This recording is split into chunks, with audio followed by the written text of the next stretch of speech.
प्रभाकर बांगर आणि वनाजी बांगर हे विघ्नहर सहकारी साखर कारखान्याच्या वार्षिक साधारण सभेला जात असताना हे मोटरसायकलीवरनं जात होते आणि त्यांना रस्त्यामध्ये अडवून जवळपास 10 ते 12 गुंडांनी त्यांना मारहाण केली। हा प्रकार जवळपास अर्धा तास चालू होता। रस्त्यावरून जाणाऱ्या वाटसरूंनी मध्यस्थी करण्याचा प्रयत्न केला, यांना सोडवण्याचा प्रयत्न केला तर त्यांनाही धमकावलं गेलं, काही लोकांना मारहाण केली आणि एवढं होऊन हे आरोपी निर्लज्जपणे पोलीस स्टेशनमध्ये महात्मा गांधींचा जयंती साजरा करायला गेले। म्हणजे एक प्रकारे गांधी विचाराचा हा अपमानच आहे। आणि असं असूनही 2 दिवस पोलिसांना गुन्हा दाखल करावा असं वाटलं नाही आणि काल कसाबसा गुन्हा दाखल झाला, परंतु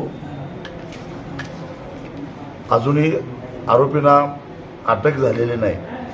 आरोपी पोलीस स्टेशनमध्ये येऊन गांधी जयंती साजरा करतात, परंतु तरीही ते पोलिसांना सापडत नाहीत।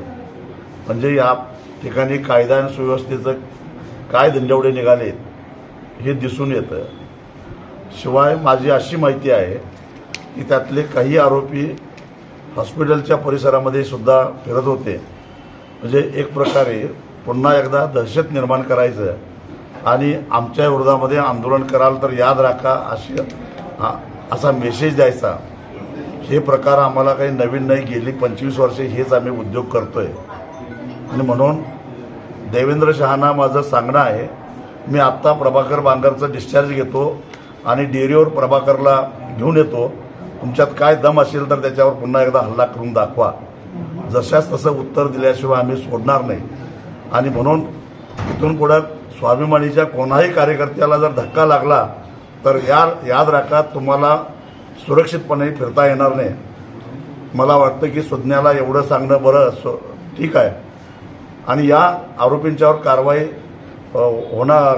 पोलिसांना करावी लागेलच, पण मूळ मुद्दा आमचा काय आहे तर FRP अधिक 400 रुपये, तो मुद्दा आम्ही सोडणार नाही। मूळ मुद्द्याला भरकटवण्यासाठी, दहशत माजवण्यासाठी जर तुम्ही अशा प्रकारे उद्योग करत असाल, रक्त सांडू डोकी फोडून घेऊ, पण तुमच्या घशातून 400 रुपये काढल्याशिवाय सोडणार नाही, हा कारखानदारांना माझा इशारा। अशा प्रकारे असे प्रकार घडणं म्हणजे सत्तेचा माज येणं, मस्ती होणं। वर्षानुवर्षे 30 लोक निवडून दिल्यामुळं त्यांना आता माज आलेला आहे। सर्वसामान्य लोकांनी सुद्धा याचा विचार केला पाहिजे। असाच प्रकार 20 वर्षापूर्वी माझ्या बाबतीत झाला आणि त्यांना आतापर्यंत पश्चाताप होतोय, कारण माझ्या रूपानं राज्याला एक तगडा शेतकरी नेता मिळाला। मला खात्री आहे की त्यांनी प्रभाकर बांगरवर हल्ला करून चांगलेच काम केलेलं आहे। या भागामध्ये एक तगडा नेता शेतकऱ्यांना मिळालेला आहे। शेट्टी साहेब, आपण साखर कोंडी करणार असं आपण बोलले, जोपर्यंत शेतकऱ्याला योग्य बाजारभाव मिळत नाही तोपर्यंत आम्ही गोडाऊनच्या बाहेर साखर पडून देणार नाही। तरी आपल्या पक्षाची पुढची भूमिका काय असणार याबद्दल? निश्चितच आहे आणि ही यासाठी आहे कारण ऊसाची जी FRP निश्चित केली गेली ती निश्चित करत असताना कृषी मूल्य आयोग शेतकऱ्यांचा उत्पादन खर्च जसा गृहीत धरतं किंवा विचारात घेतं, त्याच पद्धतीनं कारखान्याला मिळणारं एकूण उत्पन्न सुद्धा विचारात घेतं। आणि केंद्र सरकारनं गेल्या वर्षी आणि यावर्षी सुद्धा साखरेची विक्रीची किमान किंमत ही 3100 रुपये क्विंटल एवढी निश्चित केलेली आहे। म्हणजे याचा अर्थ कृषी मूल्य आयोगानं 3100 रुपये साखर कारखान्याला निश्चित मिळणार असं गृहीत धरून FRP निश्चित केले आहे। प्रत्यक्षामध्ये मात्र गेल्या वर्षी कारखान्याची सीझन सुरू झाली त्यावेळी साखर 33 रुपये क्विंटलला विकली गेली आणि ती बराच वेळ मार्च महिन्यापर्यंत 3300 रुपयाच्या दरातच राहिली। मार्च नंतर पुन्हा दर वाढायला लागले आणि आता ती 3850 पर्यंत जाऊन पोहोचली।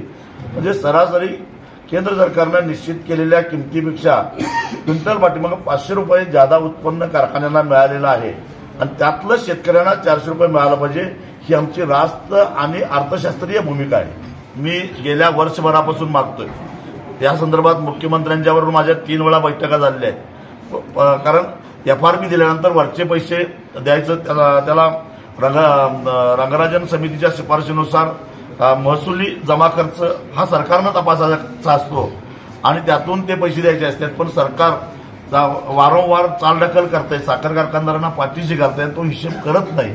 आणि म्हणून आता आम्ही शेवटी ठरवलंय की सरकार जर हिशेब करणार नसेल तर आता रस्त्यावरची लढाई लढून आम्ही आमच्या हिशेबाचे पैसे वसूल करणार. तेव्हा काहीतरी बरं वाईट झालं तर तो सुद्धा एक वेगळा गुन्हा दाखल झाला पाहिजे आणि त्यांना आत्महत्येस प्रवृत्त केल्याबद्दल या सगळ्या लोकांना आणि विशेषतः यांचे जे सूत्रधार आहेत राज्याचे मंत्री दिलीप वळसे पाटील आणि देवेंद्र शाह या दोघांच्यावर जिवे त्यांना आत्महत्येस प्रवृत्त केल्याबद्दलचा गुन्हा दाखल झाला पाहिजे ही मागणी आता जिल्हा पोलीस प्रमुखांच्याकडे जाऊन मी आता तातडीनं करणार आहे.